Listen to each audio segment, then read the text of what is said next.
Hello, everyone. Welcome to another episode of Cryptocurrent. Your host here, Richard Carthon. And today I have a special guest all the way out in Detroit working on some really cool games in the blockchain space. We have John Wolff with Electronic Games. How are you doing today? What's up, Richard? I'm doing pretty good. Thank you so much for having me on here. Very excited to talk. Well, very excited to learn more about Urban Electronic Games and the amazing things that you're also doing with Tontachi. But before we do that, first I want to learn more about you. Can you give us some background on yourself? Yeah, so name is John Wolff, Detroit native, but I'm recently back in Detroit because I recently spent about four and a half years in Japan, which was quite an interesting experience. I've always been a game developer since I was 16. I have this studio called Urban Electronic Games, which you mentioned, and video games have taken me throughout my life, throughout the world, and so. I was making games in college, and then I was working afterwards. And then I decided to move to Japan to actually learn Japanese and also work in the video game industry, which made me introduced to blockchain and then blockchain games. So that's a huge, quick overview of who I am. But pretty much when it comes to me, just video games and Japanese stuff. Which is pretty remarkable, man. The fact that you had an interest, one, to be able to travel, then two, to go learn a whole nother language, but then to keep working on what you're passionate about, which is games, which then brought you into the crypto blockchain ecosystem. So was it working out in Japan where you first learned about blockchain and how it relates to the whole ecosystem? Yeah, it was. Again, I see the world through games. So I'd heard of Bitcoin like maybe around 2013 or 14, but wasn't really aware exactly of it. And then later on in about 2016, 17, I found myself in Japan working at a video game startup. And they actually created the first ever blockchain game in Japan. So I was working on that team, which is a really cool thing to kind of say. And but we weren't doing that initially. We were making games for like really cute games because Japan has this whole kawaii culture, which means cute, and they have games that are usually reflect that. So you might know Hello Kitty, and that character exists within a realm of characters under the brand of Sanrio, and so we had the IP rights to make other games under the Sanrio umbrella. So we were making these really cute games, and I was like, okay, this is interesting because I just wanted to kind of work in the Japanese video game industry. I'm not particularly interested in these really cute games, not me personally, but I'm here for, I'm just here for it. And then one day the CEO was like, hey, we're going to just switch gears and start making blockchain games. And I was like, what is blockchain? What is all this stuff? And then I began to really learn about it, about, wallets and then the various blockchains that are out there. And then how to, exactly utilize blockchain within a game to make, these things that are called NFTs, which back then we didn't even really call them NFTs. We just called them ERC 721 tokens. And that's how it kind of all just came to be really quick. And it's been a ride, and it's still very interesting now. And what's interesting about it, like you said, you decided to continue to work kind of in that space, and now you're getting to within Urban Electronic Games. Tell us a little bit about that and the latest project that you're working on. Yeah, sure. So UE Games had always been making mobile games. I released my first video game actually in Japan, so it was localized in both English and Japanese. That was really hard to do, but that's something that was a personal mission that I wanted to have. Congrats. But then, thank you. But then I was really kind of curious, what should I be doing with my studio now? I'm simultaneously working for this Japanese company, and there's a lot of cultural differences when it comes to, an American company and a Japanese company. I won't get too deep into it, but, this is always interesting that I think cultural values are reflected actually in video games as well. So Americans tend to like games that are more simulators or war simulators. Some of the, well, I won't say we tend to, but some of the most popular titles tend to be like Call of Duty, and as opposed to over in Japan, it's Final Fantasy. So right. there's a lot of there's cultural values because of that, but I can break that down later. So I digress. But I was really interested in seeing how my video game career would go from here. And as from a business standpoint, I knew Japanese, and I asked this company because I was going to move back, would you allow me, and this is in Japanese, it came out more like, most honorable sir, would you please humbly allow me to bestow upon me the most gracious usage of your IP of this game that we have humbly created together, so that I may honorably, Wow. so that I may be able to continue to build on it, because there are some things that I wanted to do that they didn't necessarily think was the right thing to do, but I was like, no, we really have an opportunity here to make an augmented reality game, because our assets are already in 3D.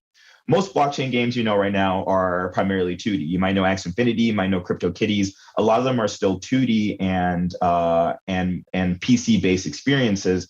But we had 3D assets, and I was thinking that augmented reality might be something that we should try. And actually, now augmented reality is all that's being talked about, right? With Snapchat, with the Snap lenses, the spectacles, and Facebook's making their announcements and everything. So I had this inkling that this would be something that would come to become a future trend, and I would manage to be able to come back to the United States with this relationship in tow, and have been developing an augmented reality extension of the game that I helped make when I was over in Japan.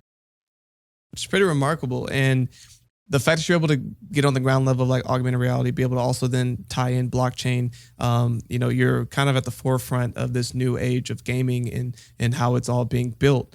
How do you see this, as you built this out and as it's starting to be used, what were some of the complexities that you kind of had to overcome for your everyday gamer or user to be able to pick this up and immediately start using? That's a great question. There's quite a few things. Because first, we have to talk about general onboarding, right? A lot of people still don't understand blockchain or cryptocurrency, let alone cryptocurrency. They don't even understand the underlying technology of blockchain. So people think that mostly it's like, okay, I'm investing in something, but what am I investing in? What is this? What is this being used for? So that is something that we have to make our game seamless. So it's like you don't actually know almost that you are playing something that is blockchain related.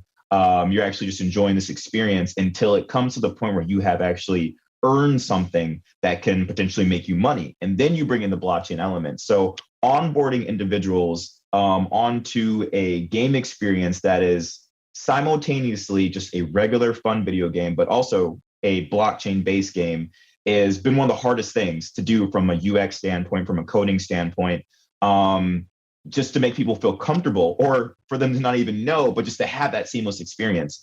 Wallet management's really hard because we're doing mobile games, and there's not a lot of blockchain mobile games.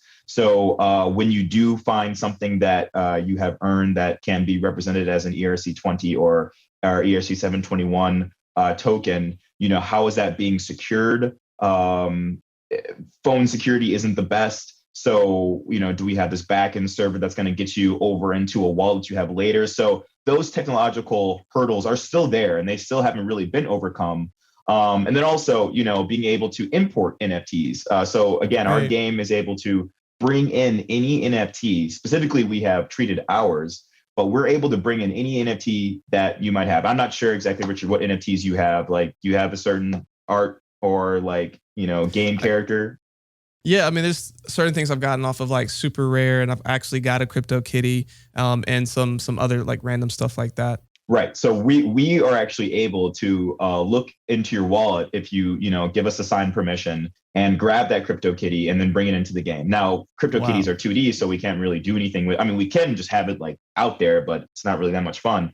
But also building that out was a technological hurdle that I still feel like hasn't really been done. And that's why we're really on the forefront here of being able to bring in 3D NFTs, not just 2D, but 3D NFTs into an augmented reality environment, while simultaneously having that be a game that is fun for you. So you were like, oh, okay, like I'm playing a game. I don't even know this is blockchain stuff.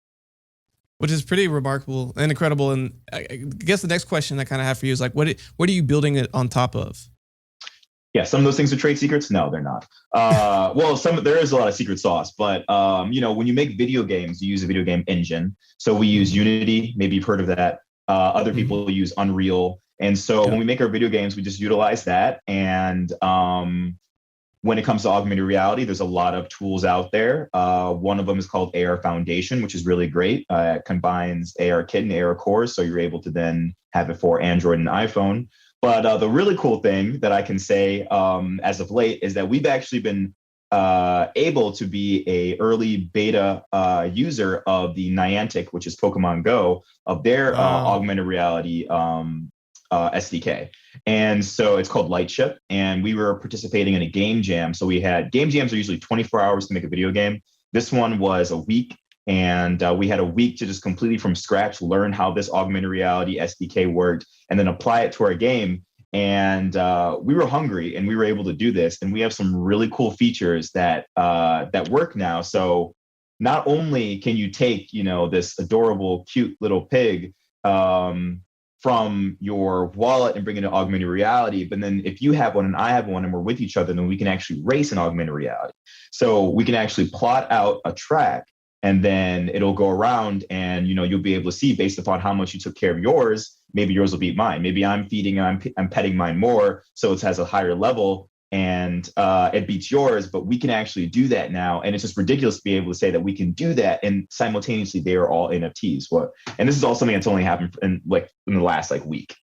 Man, that's really cool. And the fact that you're able to put all these different layers of gaming on top of each other is awesome. But before I kind of dive into more of those questions, first, we got to spend more time on Tontachi. Can you explain what is it, how the game works and everything else like that? Sure. So yes, good to take a step back. So Tontachi is Japanese, and I gave it this title. Ton actually means pig in Japanese. Tachi is a pluralizer, which either can mean either friends or just pluralizer. So the game actually translates to pigs or pig friends. The reason why I chose that is because the game that I helped develop over in Japan was called Cryptoink.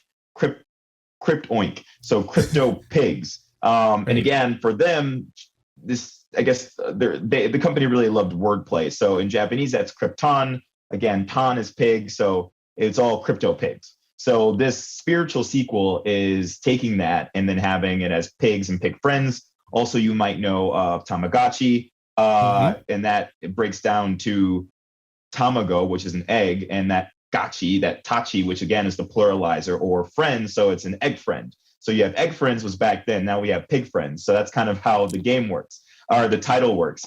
Krypton itself was a breeding-based game. So you have all these adorable there's so many combinations. I keep on saying 6 billion, but there's really a lot more than that, where you can breed them together. So you have a red one, a blue one, and it creates a purple one. But there's other combinations where, again, I love this one because they have afros. So we have ones that have afros and nose rings with a jetpack on its back.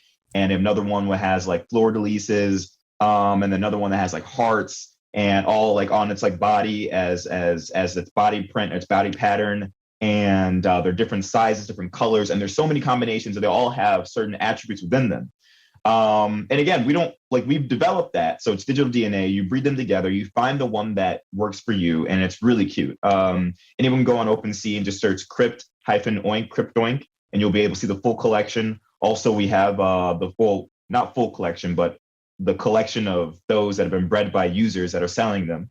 And if you go on to the website, Tontachi, Tontachi.io, you can see it on our website as well, and you'll see all these crazy combinations. So the game is pretty much just a pet simulator where you're taking care of these creatures, you're feeding them, you're breeding them, and you're able to race them. And what we're doing is we're doing exactly the exact same thing within this mobile application where you're able to feed them, pet them, exercise with them. So you're also losing some weight or, exercising, and then also racing them in the real world, which is crazy. So that's the long and short of both the original Cryptoink game that I did in Japan and the current state of Tontachi right now. Man, so there's so many cool elements that you just kind of blended there that, you have the elements of a crypto kitty where the sense of you can go and have a ton of different types of these pigs that you'd be able to get. Then you'd have reminds me kind of the Neopets kind of deal where basically you can do interact with them, and the more time you spend with them, the more active they are. And the fact that you can then go and race them, like you said, and because it's augmented reality, you could do stuff with them. Really cool. So it sounds like you're blending a lot of different elements that gives it kind of a wholesome vibe. And again, it's all being built on blockchain, which I think is the coolest part of all of this. A lot of the early games that came out in the blockchain space, again, because I actually was in charge of not only development, but international partnerships and relations at this Japanese company, because no one there spoke English except for me and one other person. But it was really cool because, again, the blockchain space was really new then. This was like 2017, and let alone blockchain games. So we actually have collaborations with both with these games. So CryptoKitties, I know the founder there, Benny, and a lot of other individuals, Kathy, I think, yeah. And we did a collaboration. So we actually have one of our pigs with a crypto kitty on its back. And so we did that with a collaboration with them. So the only way that it would work is that if you had a crypto kitty, then you'd be able to purchase a specific krypton that has a gene in it that might, if you breed it right, and you'll be able to get the specific one.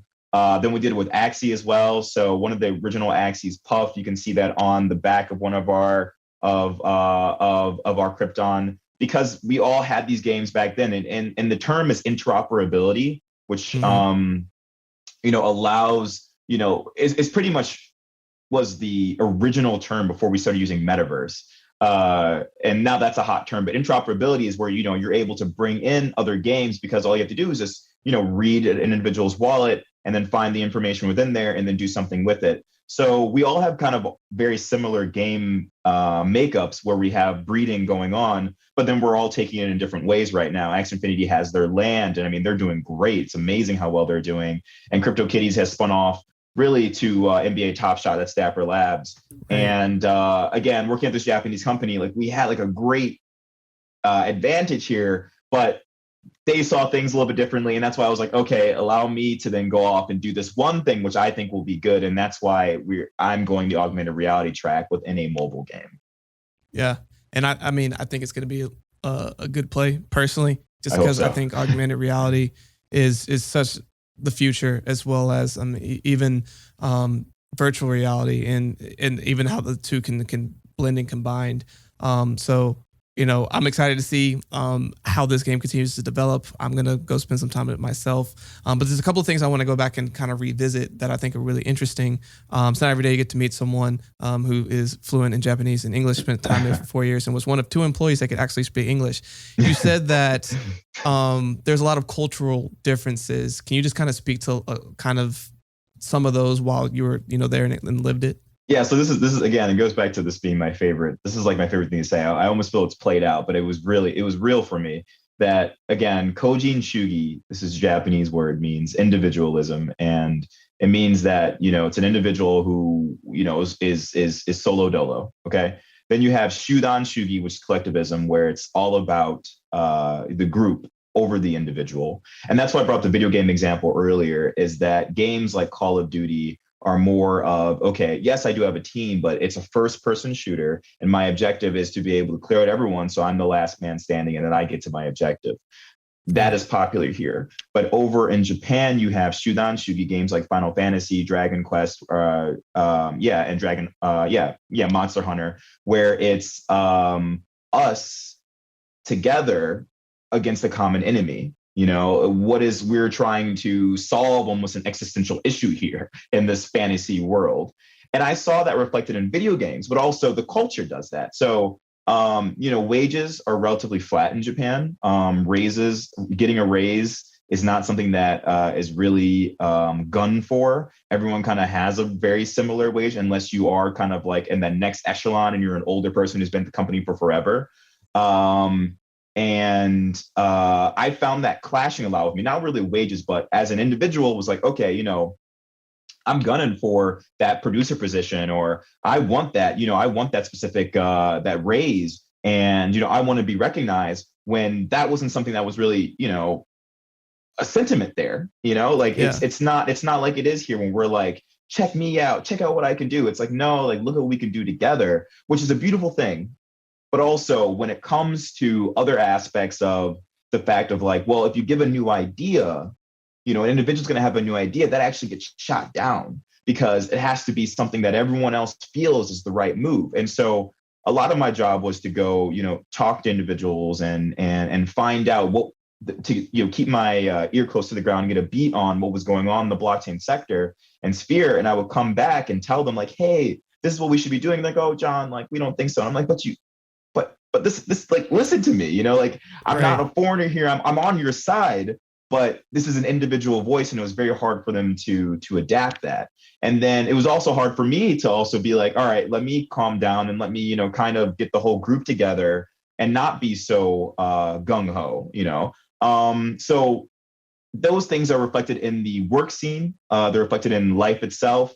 It's a very orderly culture. They have a saying that the nail that sticks out gets hammered. But that homogeneity makes for very solid infrastructure. I mean, everything runs on the dot there. Trains are never late. The streets are always clean, and that's because of this communal sense. So it was very beautiful to be able to see that, but also have that juxtaposition of where do I fit in on this in terms of my career and just my own personal makeup. So that's kind of it was a culture shock and a really quick breakdown of how Japanese culture can be. I have so many stories I can talk more about. I was a radio DJ for a year, which was random.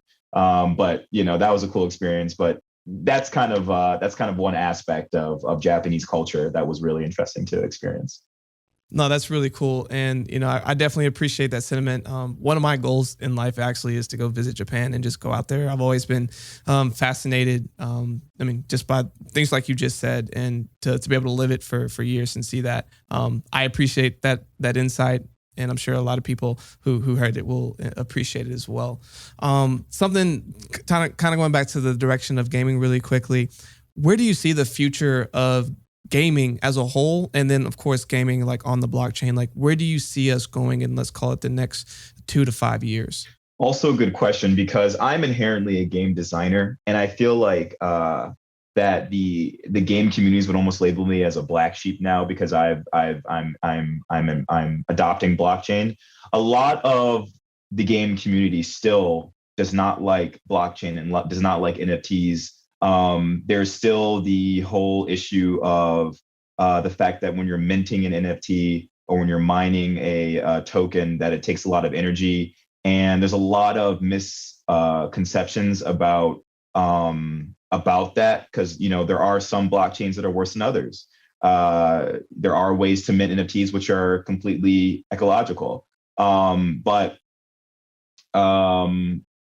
that understanding is missed in the gaming community, and they don't.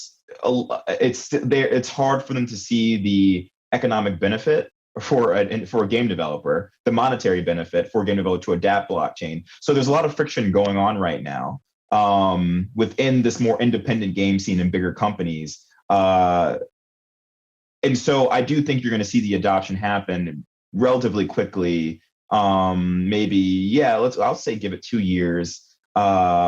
When the technology makes it easier to onboard users, that things are more seamless. But it's kind of hard to be able to tell exactly who's going to turn that corner. I know Ubisoft has helped out Axie in the past. I think they're interested in it. A lot of game companies are coming around because they're like, oh, let's mint NFTs, even though simultaneously people are like, oh, we don't like NFTs. But the user base is going to take some time, I think. Everyone wants money. And that's turned a lot of heads for people who are interested in this play to earn model. So it's this play to earn model, the ability for you to be able to make to make money while playing games, that is intriguing to people. And I do think that at least in the West, because it doesn't really matter over in the East, will help drive adoption. But not everyone, really cares about that. Some people love it for the love of the game, and they're going to be harder to change. So you're going to have a lot of casual people who are going to be attracted to it. But the more core audience is actually be the ones who I think are going to be more reluctant, because they are more diehard, like, no, this is bad. And this is what I've seen thus far. Yeah, no, that's tremendous insight. Mass adoption to happen, I think, in the blockchain world, just like you said, the onboarding has to be a lot more seamless. There are some UI UX hurdles to overcome. I think we've come a long way, even from 2017 for sure, like 4 years, big jump, but we still have some more jumps to do. But all the same, whenever we turn that corner, kind of like you said, like I don't see it disappearing. Like the fact that there's so much interoperability through blockchain, and like I just think back to when I was a kid, and like there were certain games I played that I spent so much of my life and time on that if I could have taken those moments and either done one of two things and take it to another game or been able to sell it. Exactly. Oh my gosh. And the fact that this generation is getting that opportunity, I think is just setting them up for all kinds of success. The next generation, more of a Gen Z are the ones who are going to benefit from it. I really feel like individuals like, are you millennial? Millennial. Mm-hmm. Yeah, are ones who, for enthusiasts and early adopters, are going to benefit from it. But I still think that, we're going to have a lot of millennials are going to miss out on that beautiful aspect because of resistance to something that's new, which is funny because we're technological people. It's going to be those who grow up in it that, they're going to have more of this, Ready Player One type lifestyle that are really going to love it. So we're really building the materials and technology and the roadblocks that are going to be enjoyed later on, and it's going to be crazy. That everyone talks about this metaverse coming, and with the rise of AR and VR, I do think that and blockchain, we are moving in that capacity, even though there's so many people who are just against that. The tools are there to begin to make something so crazy, and it's going to speed up. It's going to speed up. And I really do think that AR, VR, and blockchain are all going to be really tied together in making that happen. Yeah, I 100% could see that as well. And I appreciate you being able to share all this information with us. But, as we kind of wrap up, I have two fun questions I always like to go back to. The first one being, with all the knowledge that you have right now, if you go back to yourself back in 2017 when you were first getting into the, let's call it crypto blockchain space, and you're starting on this endeavor, what are some key lessons that you would tell yourself? I'd invest heavier. Everyone says that, right? Like you'd invest more money in a specific token. And let's see, from a development standpoint, what would I have done differently?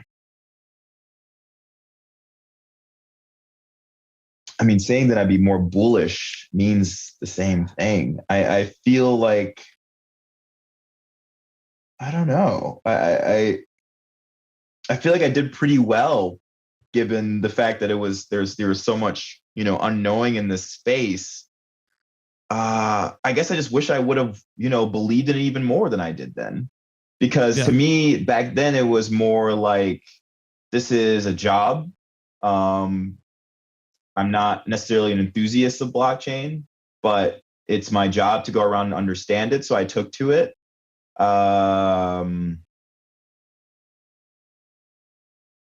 Yeah, so it kind of just sounds like you would have just been like, dive in, like lean into it more, really embrace it. Yeah, and I think I did it enough, but I guess it would have been even better if I did even more. I wish I had started developing the game that I was thinking about quicker. I was kind of more like asking the company to do it rather than take it upon myself, and I didn't do it until about a year after that I had the idea, and I just wish I would have gotten started on developing this even quicker. So yeah, just being more bullish on it in general, I think is my only lesson that I would tell myself if it was 2017 again. Yeah. Yeah. I mean, the takeaway I'm gonna take from that is basically, if you have an idea and it makes sense and you say like you think like this could be something great, lean into it. Don't drag your feet. Like if you really feel it, go for it. And you'll find a way to make it work out. And then one final question that I have for you is just, as we wrap all this up, what is a final thought that you want to leave with all the listeners here today? I mean, I've always said play video games because they're awesome. You can find out a lot about yourself from playing video games. I mean, virtual worlds, virtue-based ethics, learning just, you're brave in a video game, therefore you can maybe be more brave in real life. It reflects a lot, but now it's gotten more real where, this play to earn model is definitely here to stay. So this is advice for individuals to try to search around there to find a blockchain game. Tontachi, mine's great, check mine out, but find one that you like, because if you get in on it now, just like we're talking about, if you get on it now, you're going to find it's going to be lucrative for you in the future. So yeah, just play video games, but not play video games because they can make you money. That would be my that would be my advice to people. For sure. Well, I think Yeah. great final thought. I personally am a gamer myself, love them. I think it's a great getaway. And, for those who want to turn it into a lucrative career, you can in more ways than one, whether you're playing the game or creating them. So, John, really appreciate your time today. What are ways that people can connect with you? And I believe you also have some potential speaking engagements coming up soon. Yeah, the speaking engagements real quick. We're going to be in New York at Playcrafting.NYC. People might not know that, but it's a game conference August 7th to the 9th. We'll be doing some interesting things with Niantic, kind of showcasing this multiplayer race that we got going on. And then we do have some, we actually will finally have our first NFT drop, as people are saying now, but it's actually going to be an airdrop. The cool thing about Tontachi is that the pigs are all a specific generation. So we're going to kind of lock it so that if you want to bring in one of your creatures, one of your pigs into the game, you have to have the specific NFT. So for a more simplistic purpose, like we could have red keys. And so if you have a red key, then you can bring in a Krypton that's red into the game, blue for blue, green for green, et cetera, et cetera. That NFT drop will be happening in September once we finish all these cool features we're doing with Niantic.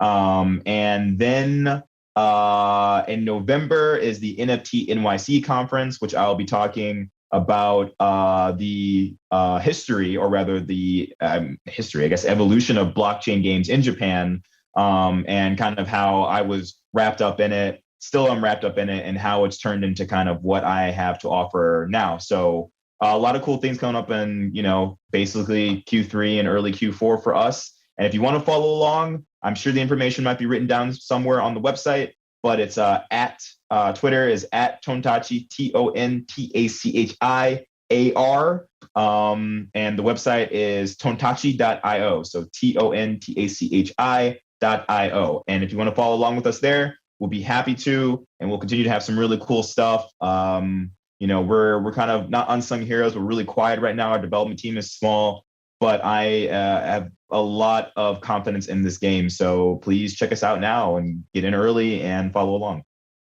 Excellent. Well, John, thank you so much for sharing all that. And of course, for everyone listening, stay cryptocurrent.